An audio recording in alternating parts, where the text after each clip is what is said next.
ရင်တုန်းကကိုသုံးခဲ့မှုတဲ့ Wi-Fi နည်းတွေကိုပြန်ကြည့်နည်းနဲ့လက်ရှိကျွန်တော်တို့သုံးနေတဲ့ Wi-Fi password ကိုပြန်ကြည့်ရတဲ့နည်းလေးကိုဒီဗီဒီယိုလေးမှာအားလုံးအတွက်ကျွန်တော်ကနေပြီးတော့မျှဝေပေးပါမယ်ခင်ဗျ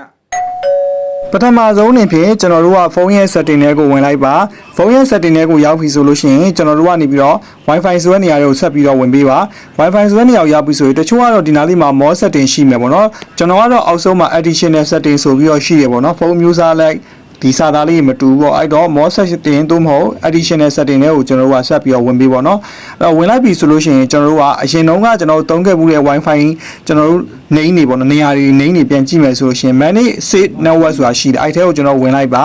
ဒီထဲဝင်လိုက်ပြီဆိုရင်ဒါအရင်တော့ကျွန်တော်သုံးခဲ့မှုတဲ့ Wi-Fi နေဒါ AYA ဘန်မှာ free ပေးတဲ့ဟာတွေပြီးလို့ရှိရင်ကျွန်တော်အရင်တော့သုံးခဲ့ဒီမှာပေါ့နော်ဒါလူနာမည်လေးနေပေါ့နော် Wi-Fi နာမည်လေးတွေကိုပြန်ကြည့်လို့ရတယ်ဒါကိုအရင်တော့ဘယ်နေရာကိုရောက်တဲ့တုန်းကသုံးခဲ့ရဆိုတော့ Wi-Fi နေနေပေါ့နော်ပြီးလို့ရှိရင်ကျွန်တော်တို့လက်ရှိသုံးနေတဲ့ Wi-Fi ရဲ့ password ကိုမသိဘူးဆိုပြန်ကြည့်နေတယ်ဆိုရင်ဘတ်နဲ့ပြန်ပြီးတော့ထွက်